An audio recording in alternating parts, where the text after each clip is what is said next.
क्या आप उन लोगों में से एक हैं जो कि सबसे ज्यादा कमाई वाले बिजनेस की ओर देख रहे हैं, यानी कि शुरू करना चाहते हैं सबसे ज्यादा कमाई वाला बिजनेस, लेकिन आपको नहीं पता कि कौन से बिजनेस की शुरुआत करें? तो ये वीडियो आपके लिए, क्योंकि आज के इस वीडियो में मैं आपके लिए कुछ ऐसे बिजनेस निकाल कर लाया हूं या फिर ढूंढ कर लाया हूं जो कि सबसे ज्यादा कमाई किए जाते हैं भारत देश में, और उन्हें अगर आप शुरू करते हैं तो आप वहां से बहुत अच्छा खासा मुनाफा कमा सकते हैं। तो बिना देरी के चलिए वीडियो की शुरुआत करते हैं। अगर आपने चैनल को सब्सक्राइब नहीं किया है तो प्लीज चैनल को भी सब्सक्राइब कर लें। चलिए वीडियो को शुरू करते हैं। कुरियर या लॉजिस्टिक सर्विस की फ्रेंचाइजी ले। अब वैसे तो मैं जल्दी किसी को ये नहीं बोलता हूँ कि कोई फ्रेंचाइजी ले जाकर, लेकिन कुरियर या लॉजिस्टिक की फ्रेंचाइजी लेना अभी इस समय काफ़ी ज़्यादा प्रॉफिटेबल, और इसीलिए मैं बोल रहा हूँ। मैं इसीलिए ज़्यादातर लोगों को मना करता हूँ क्योंकि मुझे फ्रेंचाइज बिजनेस पर उतना कुछ खास भरोसा नहीं है। मेरे आगे सामने बहुत सारे ऐसे लोग हैं जिनका फ्रेंचाइज बिजनेस लेने के बाद, ये शुरू करने के बाद उनका पैसा जो है वो डूब गया, या फिर वो कुछ खास प्रॉफिट अभी तक अर्न नहीं कर रहा है।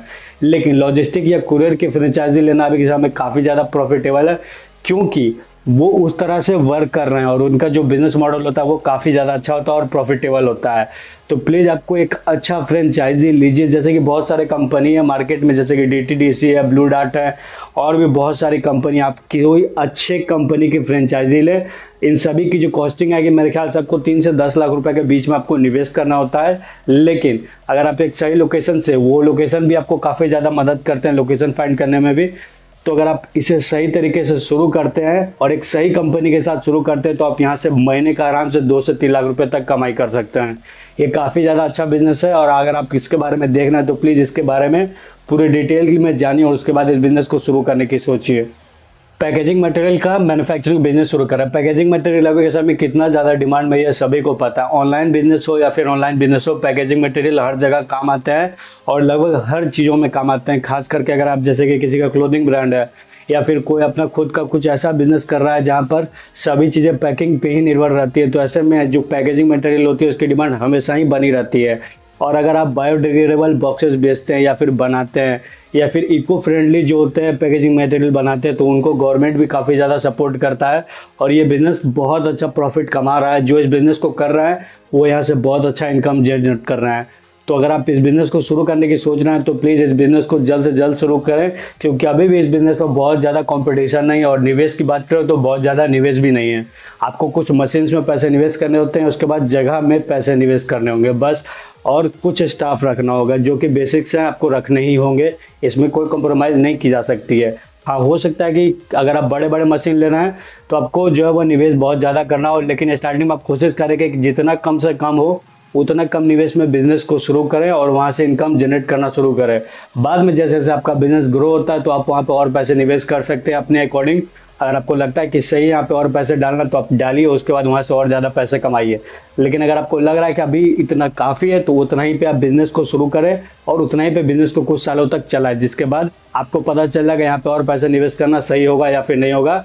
प्लीज़ इस बिज़नेस को शुरू करें। अगर आप सच में किसी बिज़नेस को शुरू करने के लिए सीरियस हैं तो इस बिज़नेस के लिए पहले आप अच्छे से पहले जानें कि ये बिज़नेस कैसे, क्या चीज़ें वर्क करती हैं, सभी चीज़ें कैसे वर्क करेंगी, उसके बाद इस बिज़नेस में उतरे। और आगे जितने भी मैंने बिज़नेस बताएं उसके बारे में सबसे पहले पूरे अच्छे से डिटेल में जान लीजिएगा, उसके बाद ही किसी बिज़नेस की शुरुआत कीजिएगा।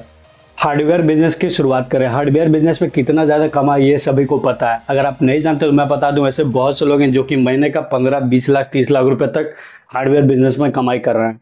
अब मैं से कुछ लोग को जानता हूँ जिन्होंने फ्रेंचाइजी लिया है, लेकिन उन्होंने निवेश भी काफ़ी अच्छा किया था। उन्होंने 1 करोड़ रुपए निवेश किया था और अब जाकर वो 15 लाख, 20 लाख रुपए तक महीना कमा रहे हैं, और आप भी इतना कमा सकते हैं। लेकिन इस बिज़नेस को शुरू करना है तो इस बात का ध्यान रखिएगा कि हार्डवेयर बिजनेस में आपको पैसे निवेश करने होते हैं, वो भी अच्छे खासे। आप पैसे निवेश करने से पीछे नहीं हट सकते हैं अगर आप हार्डवेयर का बिजनेस शुरू कर रहे हैं तो हार्डवेयर का बिजनेस अगर शुरू करने की आप सोच रहे हैं, अगर आपके पास इतने पैसे हैं तो आप किसी अच्छे कंपनी की फ्रेंचाइजी ले लें, जिससे कि आपको अच्छा खासा प्रॉफिट भी देखने को मिलता है। अब जैसा कि मैंने आपको बताया था कि मैं हर बार जो फ्रेंचाइजी बिजनेस रिकमेंड नहीं करता हूँ, लेकिन जो कंपनी अच्छी है, जिन पे ट्रस्ट बना हुआ है लोग का, जिनके प्रोडक्ट काफ़ी अच्छे, उनकी फ्रेंचाइजी लेने में भी कोई दिक्कत नहीं होती है। तो प्लीज़ आप एक बार गौर कीजिएगा, अगर आपके पास इतने पैसे हैं तो हार्डवेयर बिजनेस को शुरू करें। और अगर आप फ्रेंचाइजी नहीं लेना है तो किसी अच्छे लोकेशन पर प्लीज़ हाथ जोड़ के विनती कर रहा हूँ आपसे, अच्छे लोकेशन पे हार्डवेयर बिजनेस की शुरुआत करें, वरना ऐसे बहुत सारे लोग हैं जो कि गलत लोकेशन से हार्डवेयर बिजनेस की शुरुआत करते हैं, जिसके कारण उनका जो पैसा वो डूब जाता है। तो प्लीज़ इस बात का आप ध्यान रखिएगा, प्रॉपर रिसर्च करें किसी भी बिजनेस को शुरू करने के बाद। और अगर आप ऐसे बिजनेस शुरू कर रहे हैं जहाँ पर लागत काफ़ी ज़्यादा अधिक है, तो प्लीज़ प्रॉपर रिसर्च करने के बाद ही बिजनेस को शुरू कीजिएगा। Car washing and detailing business. Car washing and detailing business अभी के समय में काफ़ी ज़्यादा ट्रेंड में है और ऐसे बहुत से लोग हैं जो इस बिज़नेस को कर रहे हैं। अगर आपको कार से संबंधित चीज़ों में काफ़ी ज़्यादा इंटरेस्ट है या फिर आपको अंदर से ऐसी फीलिंग आती है कि मुझे कार से संबंधित कोई बिज़नेस शुरू करना चाहिए, तो मेरे ख्याल से car detailing and washing service business आपके लिए काफ़ी ज़्यादा परफेक्ट हो सकता है, क्योंकि ये बिज़नेस आपके लिए ही एक तरह से बना हुआ है। अब यहाँ पर एक बात आपको ध्यान रखनी है कि इसकी आपको नॉलेज होनी चाहिए। अगर आप खुद वहाँ पर रहेंगे तो इसकी आपको नॉलेज होनी चाहिए कि कैसे क्या चीज़ें वर्क करती है। जैसे कि बहुत सारे लोग ऐसे होते हैं कि बस शौक के लिए वो बिज़नेस को कर रहे हैं या फिर बस कमाई के लिए बिज़नेस को कर रहे होते हैं, लेकिन अगर आपको खुद वहाँ पर समझ नहीं है तो आपको काफ़ी अच्छे अच्छे स्टाफ्स की आवश्यकता होगी जो कि अपने फील्ड में माहिर हैं, तभी आप इस बिज़नेस में टिक पाएंगे। क्योंकि अब के समय में ऐसे कई लोग आ चुके हैं इस बिज़नेस में जो कि इस बिज़नेस को बहुत अच्छे से कर रहे हैं और वहाँ से अच्छा खासा इनकम जनरेट कर रहे हैं। कई के तो प्रेजेंस ऑनलाइन भी काफ़ी ज़्यादा बहुत बड़े हैं, जैसे कि अब मैं नाम नहीं लूँगा, लेकिन ऑनलाइन भी बहुत सारे ऐसे लोग हैं जो कि इस बिज़नेस को काफ़ी ज़्यादा पॉपुलर बना रहे हैं और वहाँ पर बहुत अच्छा नाम बना चुके हैं। तो प्लीज़ आप इस बिज़नेस में उतर रहे हैं तो इस बात का ध्यान रखिएगा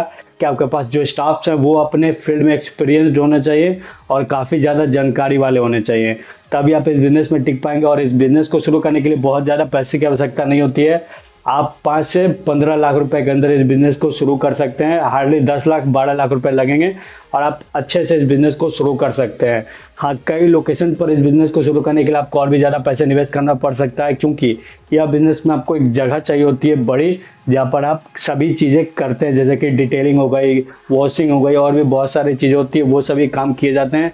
उसके लिए आपको अच्छे खासे जगह की आवश्यकता होती है। तो मेन जगह है, अगर आपके पास खुद का जगह है तब तो बहुत बड़ी बात है, बहुत अच्छी बात है, क्योंकि इससे आपका रेंट जो होता है वो बच जाता है। अगर नहीं है तो आपको रेंट देना होगा हर मंथ, तो इस बात का आप ध्यान रखिएगा और उसे देख कर ही सभी चीज़ें देख कर ही इस बिज़नेस को शुरू करें। फूड बिजनेस की शुरुआत करें। फूड बिजनेस ऐसे तो बहुत कम बंद होते हैं, लेकिन सबसे ज़्यादा भी बंद यही होते हैं। अब ऐसा मैं इसीलिए बोल रहा हूँ क्योंकि बहुत सारे ऐसे ऑनर्स होते हैं रेस्टोरेंट्स के जो अपना बिजनेस तो शुरू कर लेते हैं, पर उनका जो रेस्टोरेंट्स है वो काफ़ी ज़्यादा समय तक नहीं चलता है। अब आप भागिएगा नहीं, क्योंकि यहाँ पे मैं आपको रेस्टोरेंट शुरू करने के लिए मैं नहीं बोल रहा हूँ। अब मैं आपको यहाँ पे ऐसा चीज़ बोल रहा हूँ जो कि अभी के समय में बहुत कम लोग ध्यान दे रहे हैं, लेकिन अब कई आप टियर 1 जो सिटीज़ है वहाँ जाइएगा तो यहाँ पे इस बिज़नेस को काफ़ी ज़्यादा अच्छे से किया जा रहा है। मैं बात कर रहा हूँ फूड ट्रक बिज़नेस की या फिर फूड कार्ट बिज़नेस की। आपको कोई ऐसा जो है सामान उठाना है या फिर कुछ ऐसा बनाना है जो कि आपके शहर में अगल बगल या फिर जिस इलाके में आप रहते हैं, जिस एरिया में आप रहते हैं, वहाँ पर बहुत कम लोगों द्वारा वो चीज़ें बनाई जाती हैं।